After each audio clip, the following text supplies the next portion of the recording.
welcome back to the ScreenFreeks podcast. I am your host, Raf. This is my co-host, Andrew, and we just finished watching the 2019 Joker movie, which has been a blast to go through and pause the movie and spot out all these details and see what the actors did that made their portrayal so great in this movie. And honestly, I've had more fun than this than I did for the Star Wars movies, honestly, which is saying something because I love those movies. I love this one even more because I haven't seen this movie in a couple of years, and to go back and see all these amazing details that we're so excited to share with you, I'm really excited for. But before we get to that, Andrew, what is this movie even about? All right, so a little backstory. This movie was released by the Warner Brothers. It was directed by Todd Phillips and starring Joaquin Phoenix as the Joker. And the Joker in this movie starts off as an individual named Arthur Fleck. And what makes this movie so unique is it really differs from the comic book Joker that we've seen in the past. We don't hear a lot about the Joker from the comic books, I guess, besides like more or less he started his whole career, if you will, in the Ace Chemical Labs. But here we see Arthur more as a normal human being, like living in Gotham. But what makes him unique is he's really struggling with some mental issues. And this movie goes into Arthur's kind of transformation, what caused him to spiral down. One thing that I really like about this movie compared to some of the other past live action iterations of the Joker we've seen, I want to specifically compare it to Heath Ledger's Joker because he did such a great job with his character. However, I think that there's a kind of big difference between the two in that I feel like the Heath Ledger Joker is honestly just pure evil. Like he just wants to, cause pain and he enjoys the suffering of others. While Arthur's version, Joaquin Phoenix's, isn't entirely purely evil, but more he was kind of forced into that because of how society and other people treated him.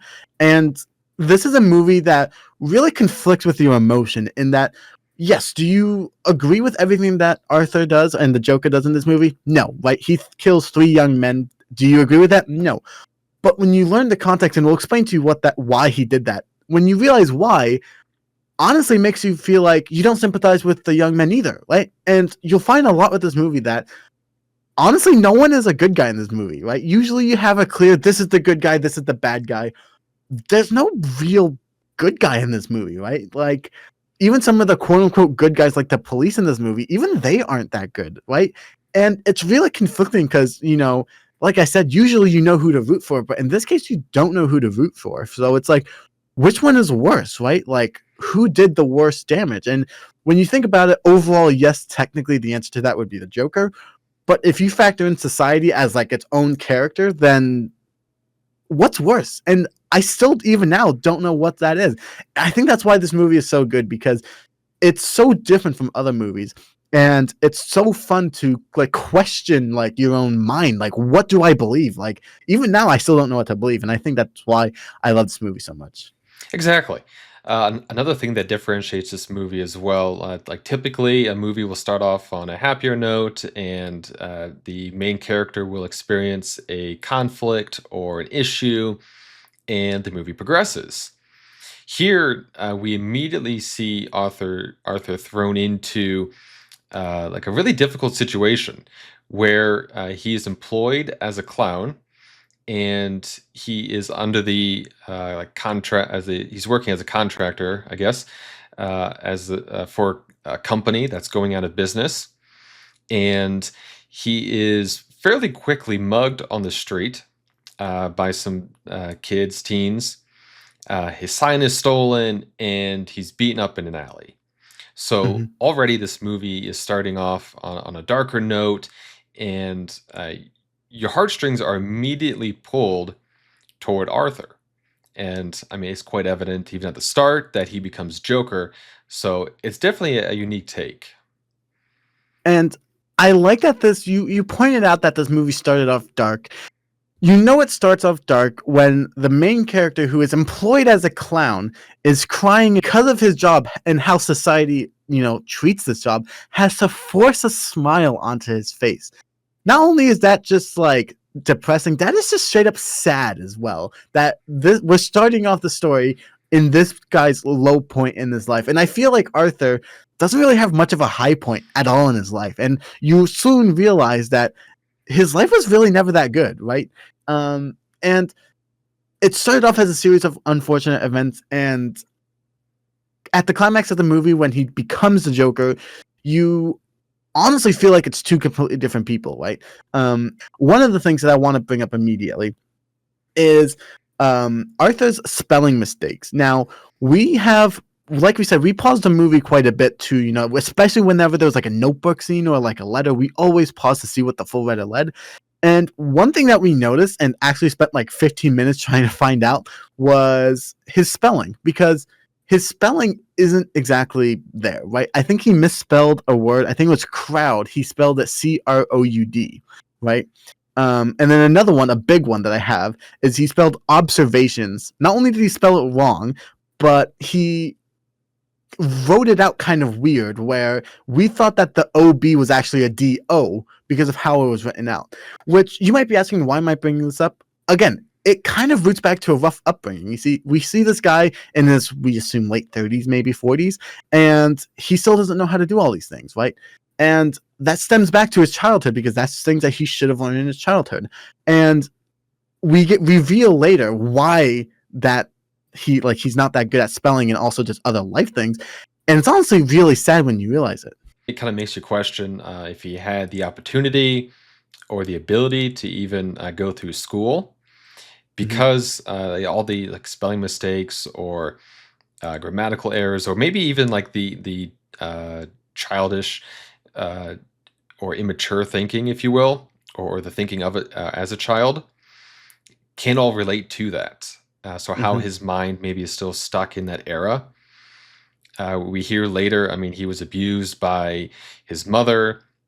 He was abused by his mother's boyfriends that came into the house. All the while, potentially still struggling with mental illness. And obviously, all this abuse would have only added more to that mental trauma and difficulties and complications that he'd be actively dealing with as well. And I think that this wraps back to what we were saying in the beginning, right? We started off this by saying that compared to other iterations in other movies, that Arthur really isn't evil, right? I mean, yes, he's evil, but he's not pure evil, if that makes sense. And I think that stems back to this, right? Because again, and going back to what I was saying about like conflicting your brain, how do you feel, right? Because yeah, this kid was abused as a kid, and they go into some really graphic stuff, by the way. Like, I don't know if we should say it on YouTube, because we might get into some issues, but like issues that led him to have like brain damage, right? So part of it is like, yeah, he kills people, he started a riot, he did all these bad things, but he was also raised in a really rough situation. And it all connects really well, and that's why we love this movie so much. And you'll see that as we start listing things and start, picking out the small details, that it all kind of makes sense. And honestly, not a lot of movies these days like connect back as well as this movie does. To note as well that he really wasn't just crying in self-pity kind of in his room too much. Like, he was at least taking the effort to consistently go to a psychiatrist. And this was another, I guess, reason why, I guess, society more or less failed him and other people like him. We find that the city of Gotham had defunded the psychiatrist program, or the company there in Gotham. So we hear that Arthur is no longer able to get the help he needs or the medication.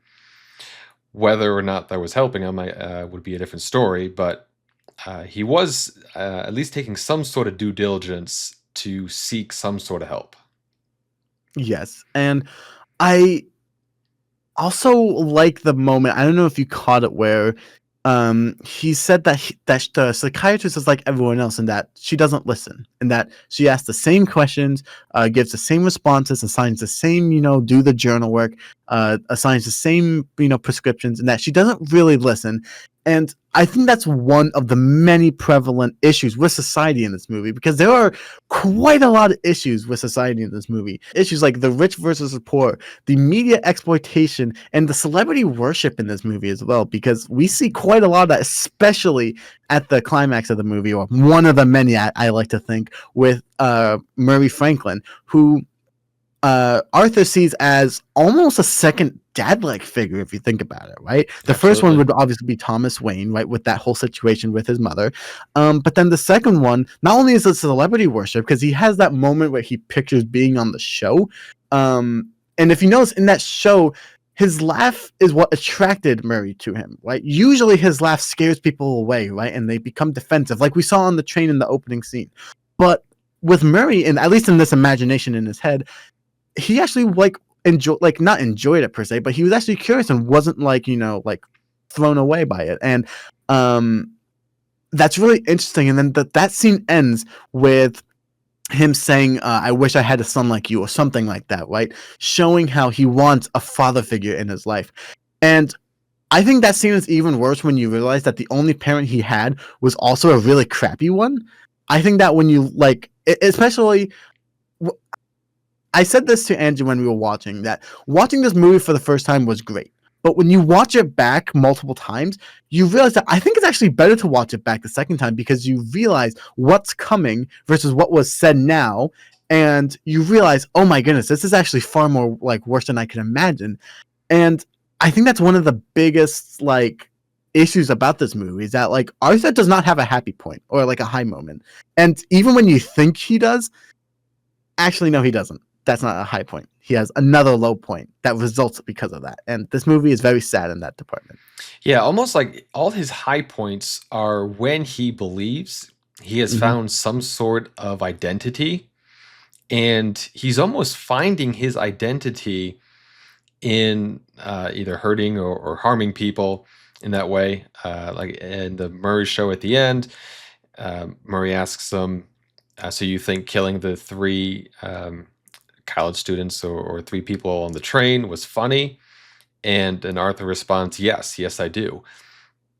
And the movie's great in that way, where you really see the change and progression Mm-hmm. from Joker. I mean, he initially runs away, seemingly in terror after a lot of his actions that have harmed someone.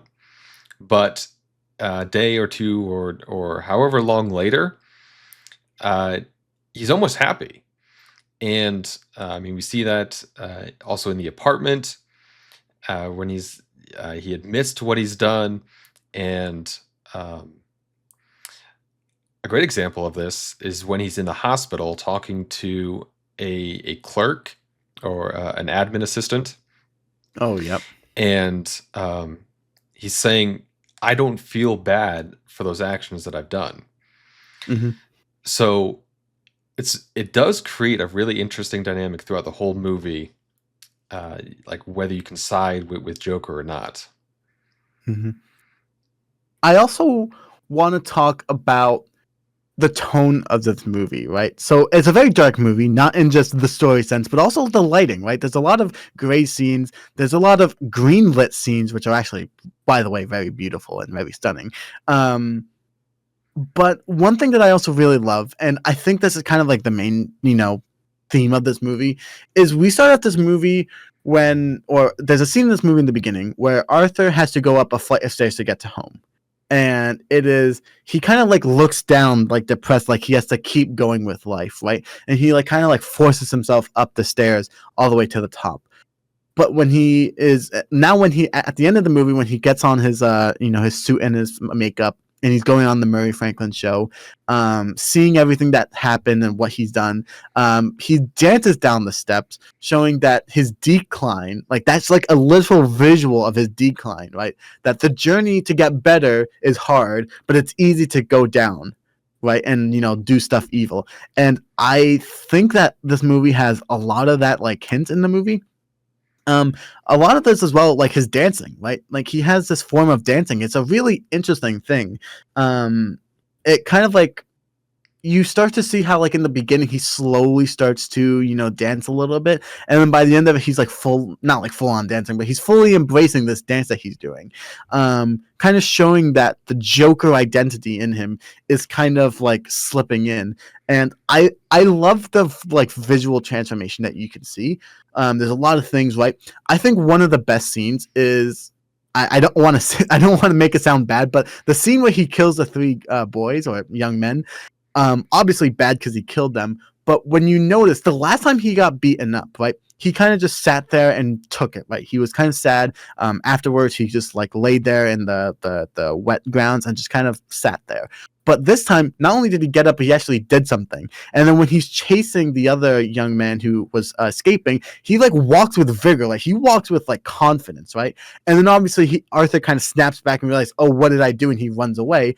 But for that brief moment, you see the Joker persona slipping through, and you see it slowly starting to like, kind of overtake him, until honestly, in the end, I feel like Joker kind of took over and Arthur is gone. And part of that is I feel like Arthur accepted that he doesn't have a life, right? Back when he was trying to live a normal life, society like didn't notice him. No one cared about him. People would make fun of him, and that's how they would notice him, but no one actually cared. But suddenly, when he got all of this attention for starting the riots and stuff, suddenly at the end of the movie, you see that people like idolize him, right? Like people take him out of the police car, right, and tell him to like get up and do the dance. And for the first time ever, Arthur feels like he is cared about, right? And that is something that's really important because the one person he thought he could care or that cared about him, which was his mother, turns out that she might have cared about him, but not enough. And I think that is a big moment about this movie. Back to his mother, so how she allowed all of that abuse to happen, and it's kind of hinted at that she may have done something herself, but I think his mother, or she does, she as well struggles with her own Yep. mental illness. Mhm. And it's really interesting kind of seeing how his mother and how Arthur kind of were two separate paths and how they handled it differently. Mhm. Because his mother kind of took on this false persona, accepted her own lie that she had intercourse with Thomas Wayne and Arthur was their son together. Mhm. And we also see her more or less kind of idolizing Murray Franklin as well. Everything she knows and everything she learns is always like from the news, and all we ever see her watching is Murray Franklin. Yeah. So, uh, seeing how she struggled with this as well, and so she was a bit more reserved. Uh, she really didn't commit any violence that we saw in the movie itself, Mhm. but it's definitely a new and different take on um, how like mental illness affects or affected someone, particularly in this movie. And I think, I mean, obviously, mental illness is a big factor of this movie, right? Um, I think what's worst about this movie is how society treats it, right? Society kind of treats him. There's a line that he writes in one of his books that society expects people with mental illnesses to act like they don't have it. And I think that's actually a brilliant, like, little detail that they put in the movie because it makes it you understand what Arthur is feeling like, right? And you understand, and you also there was a scene at the Wayne Mansion gate, right, when he's talking to Alfred, and Alfred's like, "Your mother was crazy and delusional," right? He gets defensive about her because I think that he also feels like Alfred is also calling him crazy and delusional. Like, why would you think that Thomas Wayne is your dad? Like, come on, are you crazy or something? And anytime, I don't know if you've noticed, anytime the word crazy comes up in this movie when referring to someone, he gets really defensive about that. And I think that's one of the reasons why he created this fake relationship with this woman that he met on the elevator. And it's kind of interesting because actually at one point, I haven't seen this movie in a while. I kind of forgot that this was fake, and I thought that they had a real relationship going. Um, and then turns out actually no, this was just he had one somewhat okay moment with someone and had an entire like fixation. And when you realize that, you know, there's a scene where he brings her to the comedy club, right? And that scene's actually interesting because there's a moment where you cut out, and you think you hear everyone laughing at his jokes, but when you listen back to it in the videotape that Murray Franklin played on the show, no one was laughing, and actually, if they were laughing at him, not with him, which kind of shows how in his head he was trying to make life better by pretending that all of these things were happening. And it's very like it's very prevalent when you see the realization that Arthur didn't actually know this woman in the apartment scene, and then after also dealing with what happened with the mother, it's when you realize that that's his rock bottom right there, right? He had no one, right? The one person he thought that he had, he was making up for himself. And when you realize that he had nothing, that's when he descended into the Joker persona. And that's when I feel like he kind of gave in and let the Joker persona take in. And, you know, I love how in that moment when he leaves the apartment realizing that, you know, he never had a relationship, he's dripping in water because it was raining outside, right? I love that you see that because that's his rock bottom. He's all wet, he has nothing, no one that loves him. He technically only has one friend, and that's the little short guy. I forget his name. Gary, right? Gary, yeah. Yeah, and I find it interesting that even him, like, they weren't the best of friends, but he was the only one who didn't throw him under the bus, right? The Randall guy, when Arthur was getting fired, he threw him under the bus, saying that he was trying to buy, I think it was like ammunition or something from him. Yeah, or another Even guy or though, something, yeah.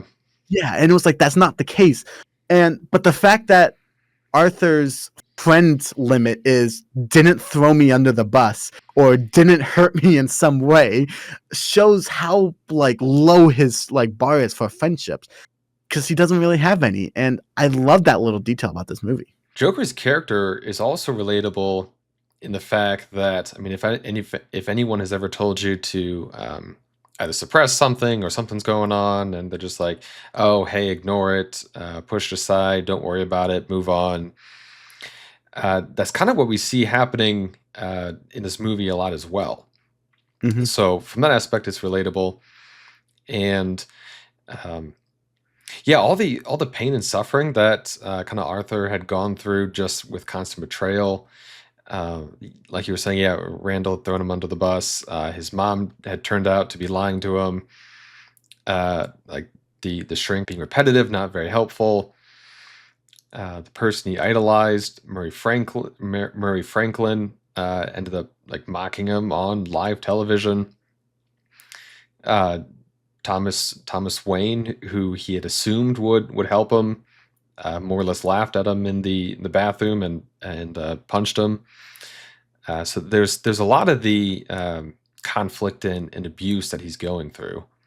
I have a theory that because of the trauma that he suffers, he cannot express emotions well. So he hides it behind his laughter. Now, he doesn't forcibly do that, right? He's not like, oh, someone died, instead of crying, I'm going to laugh. He doesn't like tell himself to do that. That's just something that he does by himself, like in his brain, right? His brain does that.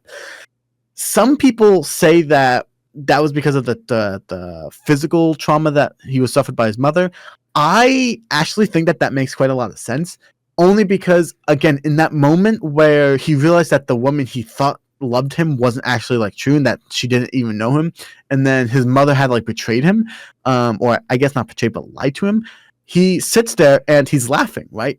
But anyone, like any of us, would probably just start crying right there, right? Like, I mean, if you, Andrew, imagine if your best friend or, you know, someone that you loved wasn't real, right? And your mother had told all these lies to you, as like starting when you were a kid, and again, on top of the whole like society not liking you, would you just sit there and laugh, or you would probably break down, right? I feel like anyone Exactly. would break down. And I feel like this is his way of you know, like coping with everything. But that's also very different from the normal Joker laugh, right? Like Joker laughs when something like like dangerous happens, right? When someone is in peril and someone gets hurt, he laughs because he is like thoroughly enjoying it. But this, I think, is also why I love this take on it, because it's different in the sense that I think that it's masking some of his true emotions. Now, that's not to say that he's every time he's laughing, he's necessarily crying or upset. I just think that for most emotions, especially maybe challenging emotions, that maybe this is how he copes with it instead, is that he just laughs. That's kind of my theory. I don't know. What do you think? Yeah, no, that's a really interesting point. Uh, in the movie, we hear that his mother more or less nicknamed him Happy, Mm-hmm. and I believe he kind of takes on this psychological persona where he always has to be happy. Yes. His dream job is of a comedian, and obviously, comedians are always laughing. They're making other people laugh, and he doesn't see himself as, oh, I can just be sad all the time, even though, and he states this in the movie, I've never been happy for one day in my life. Mm-hmm. S- I want to quickly interrupt you as well. One thing that I think, I don't know if you remember this, but when during the flashback scene with the psychiatrist and what's her name, Penny, the mother, she says, "I've never seen him cry. He's always been such a happy little boy." I think that's also part of it, right? Because if he's never cried, that means he's probably hiding his emotions with laughter. Maybe because she had something to do with it. Maybe she, like, taught him, hey, don't cry, showing emotions, like, you can't do that. You have to always be happy, right? Like, be happy. So I think he's also trying to make his mother proud as well. I wanted to say that because that's one of my favorite details about this movie, personally. Yeah, I could definitely see that. Absolutely. Um, I would probably side more with the fact that it relates to his mother's mental mental disabilities there, Mhm. where she either zoned out or uh, was too stuck, if you will, in more of a perfect world. Mhm. So she never opened herself up or allowed herself to see her son sad. Yep. So, in other words, like his mother was under a guise of, "Oh, this is going to be fine. We're going to get taken care of," Mhm. and etc. So, yeah, I definitely see your point. I think I personally would rather tend toward more an issue on his mother. Mhm. Uh, I guess that would help a lot more with Arthur's childhood and maybe Mhm. more some of the trauma that he had to go through growing up. But yeah, we don't hear I guess any further details in the movie, so it's left up to the viewer to speculate. And I also just think that that's part of why this movie does so good, right? It's because, like, the story doesn't directly tell you this person's good, this person's bad, right? This is how this person feels, right? You're kind of up for speculation, like, oh, like, I think that the laughing is to kind of hide his true feelings, right? You think it's because of something with his mother's like mental stability, and honestly, both make a lot of sense. There's probably a little gray area in between that we're missing that is the true answer, right? Like, we don't fully know, and that's a lot of fun to like theorize, right? Like, that's why we do these things. We theorize about things. Like, what's gonna happen next? Let's not pretend that we knew what happened next and pretend what happened next, right? Like, we can do all these things. And it's a lot of fun to do. And I want to touch upon something. It's I don't think I told you this because I had an idea. Um I think this entire story was told through the lens of Arthur, aka the Joker. The reason for that is because we see that he's at the psychiatrist office, like thing, the psych hospital at the end of the movie, and they've clearly been talking for some time. I get the idea that this was the story of Arthur and his perspective, and I think that because I think he wanted to incorporate some of the happiness in himself, right? He wanted to incorporate some little bits of joy here and there, right? That's why he thought that he had someone who loved him and wasn't actually real. I think that's why it was implemented, is because he thought that. my life is so depressing. Let's input and insert this little detail about my life, right? Which you might think doesn't make much sense. Why would he do that? Well, that's the exact same thing that his mother did, and he probably got that trait from her. So if that's the case, a lot of the story could be like thrown that his life is honestly completely terrible, and all of the so-called happy moments are just what he's telling himself to make it seem like he has something that's like not depressing, kind of like how Penny was believing that Thomas Wayne would fix everything, right? That was, that is his version of Thomas Wayne will fix everything. And I really like that idea. I don't know about you. What do you think? Yeah, no, I'm glad you brought up the ending scene because that is another scene that leaves a lot of room for speculation. Hmm. We really don't have a lot of information. It's just kind of thrown at you at the end. So yeah, I mean, I have considered that possibility. I Hmm. think one that I like a little bit more is just that we're supposed to understand that he told his story to the Hmm. psychiatrist at the end. And obviously, then he mentions the joke that she wouldn't get. Hmm. And I think that's another huge area that leaves a lot of room for speculation. Like, Hmm. hey, maybe it's the death of Bruce's parents, Thomas and Martha. Yeah, we Or don't know. maybe it's her own death, which is kind of alluded to by the bloody footprints. Hmm. So there's a whole lot there as well. Or the whole end could just be something else he made up in his mind. Yeah, maybe he pictures leaving that office having killed her, right? Like, we actually don't know the full ending of that. Now, again, I haven't seen the second Joker movie, so I'm going to act like this was in his own head. I like to believe that him walking out with the bloody thing and like dancing, that was another like kind of like he needed a win, right, in his book, and this was another one of those insertions, right, going back to what I was saying. You brought up an interesting point that hinting at her death. So let's say that it's true, right, that she's actually like dead and he killed her. I really like that you brought that up because there's a moment where Murray and the assistant, I forget his name, the assistant, when Murray and Joker at this point, or Arthur, whoever you want to believe, they first meet. They're in like the dressing room, right? And he asked to be, or Arthur asked to come out or to be what's it called, Introduced. introduced as Joker, right? And he gets, for a brief moment, you might not have recognized it if didn't, if you weren't paying attention, but he kind of gets a little bit of an approval. He gets that, yeah, I like that, good job, that's a good name, right? I like it, from his idol, right? But what's ironic about that is he's getting his approval from his idol, but then like we know, right, because we've seen this before, that stuff's about to go down, right? Like he's not going to make it out within the next hour, right? Like he's going to be dead, right? And it's kind of interesting because I feel like that was such a good moment where, again, like I said, if you watch it, like if you haven't seen it before, great watch. But when you watch it back, that's one of those moments where you realize, like, oh my goodness, like they might have been hinting at that, right? Like that is such a good hint. Now, again, this might all be speculation. I don't know. I didn't write the movie, but I like to believe that I like that name, kid, is a little bit of the, again, because this movie has a lot of the celebrity approval and the idolation of celebrities. I like to think that this was like the last part of that idolization, and then once he got the approval, Arthur knew what he had to do, right? And I still think that that's one of like the best things because that's the most popular scene from this movie. Is you get what you deserve.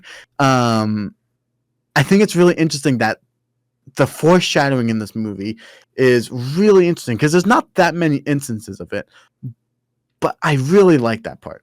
Yeah, yeah, no, the foreshadowing is used very well. Hmm. Another kind of interesting point about the whole Murray show. So we see Joker kind of practicing his act in his room before the show, Hmm. and he comes out in his like from his curtain in his room and kind of envisions himself on the show, and he seems to write an entire like mental script in his mind about like how he wants the show to go or how he expects the show to go. Yeah. And on the show, we see Murray kind of disrupting that, disrupting his plan. Murray doesn't know. But I believe we do see a facial expression from Arthur, a bit of a like, either surprise or confusion, where it's hinted at that, I mean, his plan's kind of been foiled more or less. And Hmm. I think the strongest argument for this comes from how Arthur was planning to kill himself on the Hmm. show. That's how his reenactment, if you will, went. And on Murray Franklin's show, he ends up shooting Murray. So just kind of that change could be really interesting. And I don't know if you have any thoughts on that. So you actually brought up something interesting in that the original plan that he had was he was going to, off himself. And that brings up something that I kind of forgot, but is kind of the entire point of Arthur's story. Like if I could summarize Arthur's like life is he thinks his life is a comedy. And there was a scene where he goes to a comedy club and he's like listening to what some of the people are saying, like some of the comedians. He's writing down notes, and I like that he like feels out of touch with reality, right? Like most people wouldn't think that their life is a comedy, all right? Or maybe they'll take like little jabs, like we do that here and there with our friendly banter when it comes to like video games where I'm like, "Oh, you suck at this game," or "I suck at that game," right?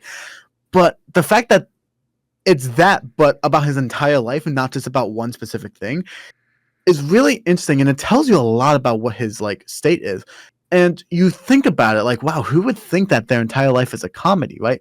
But when you think about it, again, every single time he's gotten beaten up or harassed, people have laughed at him, right? Like everyone has laughed at him, no one has laughed with him in a while.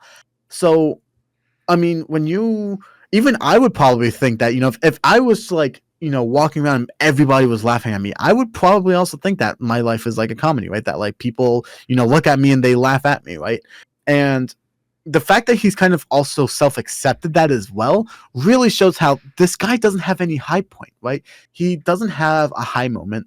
You think he does, but again, he doesn't. There's no like, wow, for that split second he was truly happy because there's not really any of that moment, right? There's no happy moment. And this is a really depressing movie. I want to restate that because this is a really depressing movie.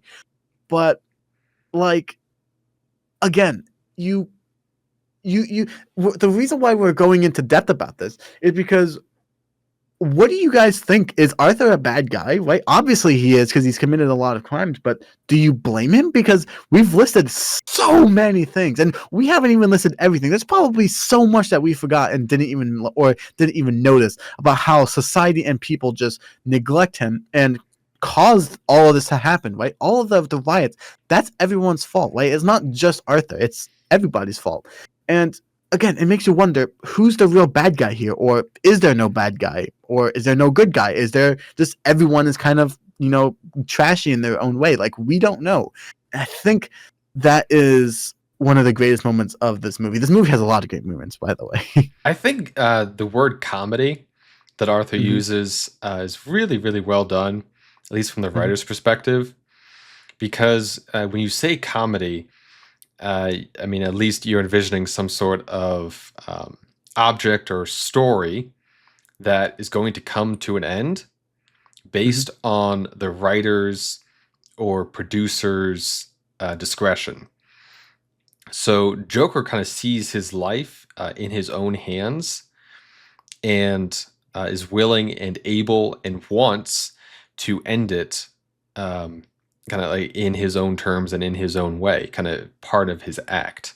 And going on about how Arthur is kind of taking life into his own hands, he really seems to either take care of or remove people from his life that are negatively impacting him or hurting him in some way. Hmm. So Randall threw him under the bus, his mother, Murray Franklin. So Arthur has this ideology of kind of complete control, and in a way, removing the bad things from your life is a really good thing to do, but not when they're people. Hmm. Yeah. So I And good.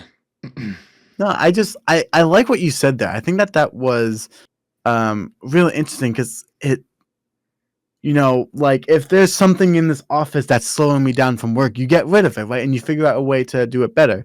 But and that's a-okay, right? Like if a person does that, that's great. Like you're trying to be better. But when being better means you have to, take the lives of others, that's when that line becomes like not good. But then when you realize what happened, it's like, okay, well now you're kind of around here, right? Not fully down here, but here, right? Because like it's still murder and riots and whatnot. But like society really impacts you in that way.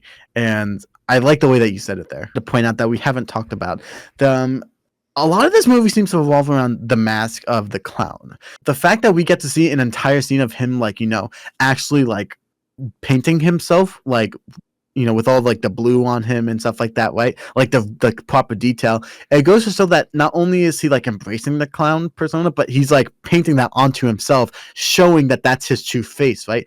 Again, I like that it kind of shows the persona of Joker coming through. And again, on top of what it means for like the societal issues, it also has a side story with Joker and Arthur in that sense where I feel like there's a moment where he just gives in and he lets the Joker take over.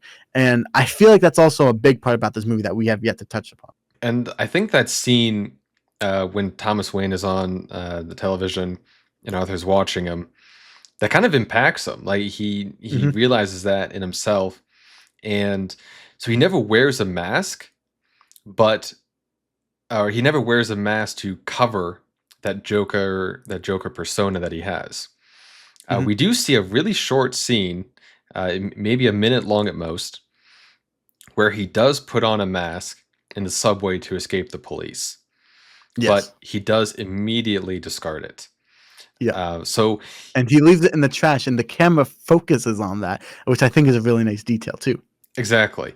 So he didn't really do anything with that mask on. So I'd be willing to argue that the mask wasn't being used to hide anything. Hmm. So I guess his idea from Thomas Wayne still holds true that Yeah. he's never hiding behind a mask. And I don't even think Joker, even the comics or anything, wears a mask. Nope. So he really is embracing his own actions, his own Hmm. activity, if you will.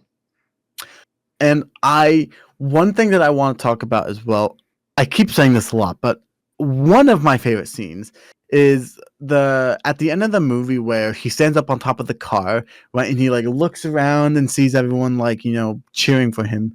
Um, he goes into his mouth and he draws the smile with the blood. Now that can mean quite a lot of things. I'm a big, theorizer, so this might not be true at all. I like to think that that's letting the inner Joker out, right? So, the Joker was kept inside, and then by painting it onto his actual face, I like to think that that moment there is when he truly accepted the Joker role. Now, yes, he's obviously become the Joker before this. We see multiple scenes before where he's clearly the Joker. But the fact that he sees people actually there for him, which I think is the first time he's seen, like he's like actually looking around and people are like idolizing him, and that people are idolizing the Joker, and they realize that yeah, the Joker is what they really want, and he likes being the Joker. I like to think that by doing that thing where he goes inside of his mouth and smears the blood to form a smile, I like to think that that's letting the Joker out and like fully embracing that. Yeah, now I am the Joker. Um, I Probably nothing serious, but I'm gonna add something there because I like that and I agree. However, I think another part this movie does very well. I would argue we don't have a definitive moment where mhm, Arthur becomes the Joker. I can yeah, point right. to you There's a at the lot. beginning when he's Arthur and he knows he's Arthur. And Mhm, then at the end, just like the scene you were talking about when he's on top of the police car, that's the Joker. And he knows he's the yep. Joker and he's embracing it. Mhm, But I don't think you can point with any sort of certainty yeah. to a part in the movie where, okay, this is it. It's such a gradual and steady and downward spiral Mhm, into the Joker. So it's really awesome. like you were saying in the dressing room, the Murray Franklin's on the Murray Franklin show, he accepts the name as Joker, so hey, maybe it's there. But I mean, he dressed up in his room and he walked down the stairs. Oh, so maybe it's there. So I mean, there really isn't like one particular point. It's more the culmination of all those scenes together. It's very very well done. I like to, so I agree with you on that part. And for me, there's ooh, three scenes that really emphasize he's a Joker. One of them is like I was talking about, where he leaves the apartment of the girl after realizing that that relationship he had was never actually there. That was just what he formed in his head. He's walking back. He's walking with that intense vigor, like from when I was talking about on the subway. He's walking with that intense, like kind of. He Arthur has this kind of like weak persona where he kind of walks around like all depressed and moping around, but when Joker is walking in that scene, he's walking with like vigor. Like he knows that he is the Joker. So I'm not saying that this is the definitive scene. One of them for sure.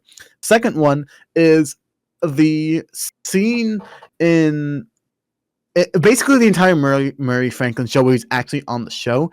You brought up that he kind of looked confused, right? That like, why did you do that? Like that was supposed to be something that I said, right? And I like to think that at that moment he realized that, and he knew this, but that was one of the moments where I kind of clicked to him that, oh yeah, people are still laughing at him, right? And that Murray doesn't actually take him seriously. And I like to think that when like you can, this is one of those scenes where you can kind of see the snap and the shift. But I think that that's another one of those moments because I feel like you said, he wanted to off himself in that moment. I feel like that was more Arthur in that moment. But when he got confused and he was getting a little bit angry, then you start to slowly see the Joker. And then obviously it was definitely the Joker who, did the thing to Murray. And then for me, the third one, actually maybe that's four. Third one, like I said, with the smile right here, I like to think that that was like him, one of them like embracing them. Fourth one is the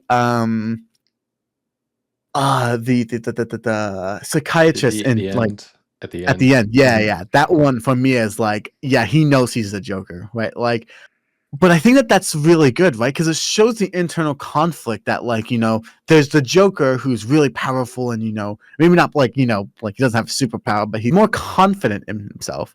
And I feel like you can easily tell with certain scenes where, in scenes where he looks kind of confident, I feel like that is the Joker.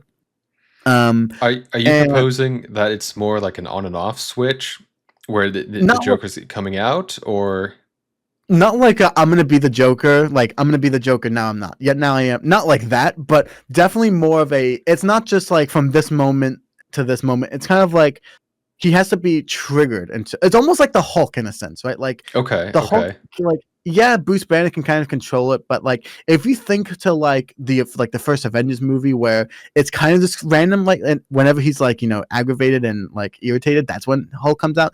I feel like that's the Joker, right? Like in the moment where after he found out that his mother, I believe it was that his mother lied to him, and he killed her and went to the apartment. I feel like that was Arthur, right? Like that was Arthur. He wanted someone to like be there as company. But when he realized that that was Arthur like making up stuff in his head, I feel like he left that as the Joker, right? And then he did the whole police chase scene. I think that was the Joker. He went on the Murray Franklin show. I think that that might have been a mix, and I feel like you can kind of in that scene see the transition from Joker to Arthur, because like you said, we can see him asking to be announced as a Joker, right, and introduced. But then the joke, I don't think that joke was more of like a Joker joke, right? That felt like an Arthur kind of like, I'm gonna mock, because Arthur likes to joke about, offing his own life, right? I think he has a joke in his joke book. I think, or I hope my life makes, or my death makes more sense than my life, right? A very sad quote, honestly, but I feel like that moment where he wanted to, off himself on air was an Arthur moment. And then, so, it went from Joker, went back to Arthur. And then when he got aggravated by Murray, then it went back to, Joker again. So I don't feel like it's a on and off switch. I think it's gradual, right? Like he has to be like kind of depending on the situation. And honestly, I am more okay with that because it shows the internal conflict in him, right? I really because this guy is struggling with a lot, and I feel like that conflict you could really see it. Okay. Okay. I see what you're saying. I'd Mhm, I'd probably still side with the more just gradual descent, and I mean each action is almost just getting like progressively worse. mhm. But yeah, no, Oh, I mean that's definitely true. Yeah. I can definitely see what you're saying there. Another point I'd like your thoughts on, and I'm wondering if you thought this was more of a imagination or if this was real. So there are several gun to the head jokes throughout the movie. The first of which, or uh, close to the first, is one we see on the elevator, done by a woman with her child and Arthur. Mhm, yep. Now, do you think that that little bit where she uh, tells that joke, I guess if you will, do you think that's his imagination? And I'm I'm proposing that because that would mean she isn't who Joker or Arthur thinks she is, or I guess she isn't relating to him as deeply as he thinks she is. Because that would really Oh, change the dynamic of his whole um, imagination, friendship, relationship that he has with her. oh, that's interesting.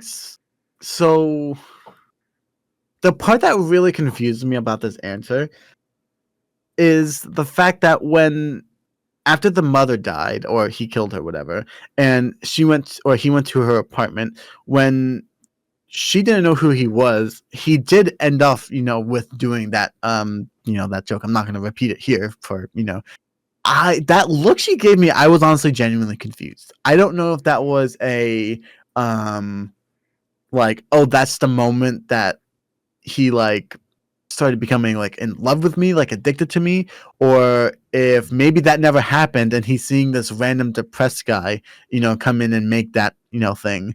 Um, I always believed that the reason why he imagined that relationship with her was because of that connection, right? Because she maybe in that moment felt similar to how he's always felt in his life, and that maybe for the first time someone also relates to him in that sense, like someone knows what he's going through. Um, that's what I personally think. I'm not too sure if that part was made up, because that would also mean that because I believe the daughter also no, the daughter did not. Hmm. Yeah, yeah. So exactly what you're saying. So I mean, it would change Yeah. drastically the Yeah. relationship between those two. And Um. because I mean, another thing you kind of alluded to, and I'll just add a little more. So when she's in the room, or her living room with Joker, she appears not to know him like at all. She's extremely No. terrified. Nope. Because she says it's Arthur, right? Right, but I mean, she just knows his name. So, I mean, Couldn't. I don't know. true. But it's more I think the sense of terror in her voice. Now, granted, he's in her living room, which is an absolutely terrifying thing. Yeah. But if they kind of shared that connection or chemistry, if you will, I would have to assume the interaction would just be at least slightly different. Well, so what it could be. Ooh, this is interesting. Okay. I'm gonna say what I think what would happen if that was the case versus what I think is gonna happen after or what happened after. So to back up your claim, I could see what would happening is that this man appears in her living room, um, and obviously is showing her that he's depressed, right? Because he does that. So maybe he's scared because she thinks he's gonna kill her. I don't know. um but in my opinion, I like to think that what it was she was just having a bad day. She made a joke with a stranger so that there wouldn't be any awkward moments in the elevator, right? Because the elevator had stopped for a second. um and he took it way too far, right? Thinking that was gonna, blossom into an actual relationship, which it never did. Um, and then when he appeared in her apartment, I think not only was she scared for her life, and also scared because someone appeared in the living room, but also because she had just put her daughter to sleep. Hmm. So I like to think that that actually happened, and that when she sees her, or when she sees him doing that thing, that off lifing joke, that she realizes, wow, this guy's taking this way too far, right? um and like, he's clearly not, he's clearly got something wrong with him, and he's fearing not only for, again, her life, but also um her daughter, right? Or, yeah, daughter, right? I think it was Yeah. a girl. Hmm. um I like to think that happened again because it shows the difference in people, right? And it kind of shows the different mental states, right? Because honestly, if that happened to me, I would think, oh wow, this person took a joke way too far, right? Oh, sure. Um, and created this entire fantasy. So for me, I personally believe that um that actually happened. Like, she did make that joke, and that he just took it way too far. And because of that, she realized that this person might not be sane, right? And that she should be worried because she has a kid in the room. Um, that's honestly just kind of how I think of it, honestly. Um, Oh, sure. now, Yeah, I oh the first time I watched it, I had taken that scene literally, or at least that yeah, one particular scene in the elevator. hmm, But watching it the second time around, that idea had occurred to me, hmm, and I like that better, just from the sense that it strengthens the whole imagination that we see going on throughout the movie later, and hmm, it adds to Joker's more mental state, and uh, the false relationship, the chemistry, the connection that he thinks he feels, but he doesn't. hmm. Yeah, I can see your side of it. I can see your side of it. Now, I want to end off with one last question, not only to you, but I want the audience. Right? You've listened to everything we've had to say. I have nothing left in my notes. So my question to you guys, and you can let me know in the comments: who do you blame for the events and the riots in Gotham? Who do you blame? I mean, Arthur definitely had a strong hand in starting it, and Hmm. I don't think he realized that. Yes, Um, that's exactly how I think. he doesn't really realize, I guess, what his actions are starting, but Hmm. it is happening, and I think that's something we have to hold ourselves accountable. Yeah. So, I mean, every action we do has a consequence. I Hmm. mean, even if the consequences, um, I guess, happen and we don't expect them, I mean, we Hmm. still have to own up and be like, okay, yeah, I kind of started that. So, Hmm. from that aspect, I definitely say it stems from Arthur, but also he can't take all the blame. Yeah. But yeah, I think a large part of it would fall on him. But that also brings in um, how and why those started through him, and Yeah. so that leads to a deeper rabbit hole. But in short, So I kind of blame society as well. I mostly would blame society only because um it's society's fault that he feels that his entire life is a comedy, right? That that moment where I talked about where he feels accepted by everybody, um yeah, that's bad because of how he got there. But the fact that he had to do all of those things to feel accepted, which again he didn't, mean to do. That wasn't his goal. Um, but the fact that he kind of like accidentally stumbled upon it, I think shows that it really wasn't his fault. And it also just kind of goes like the funding for the psychiatrist thing, that went under. Why was that the case? And he even says that, yeah, the psychiatrist doesn't listen, right? He feels that society wasn't doing enough, right?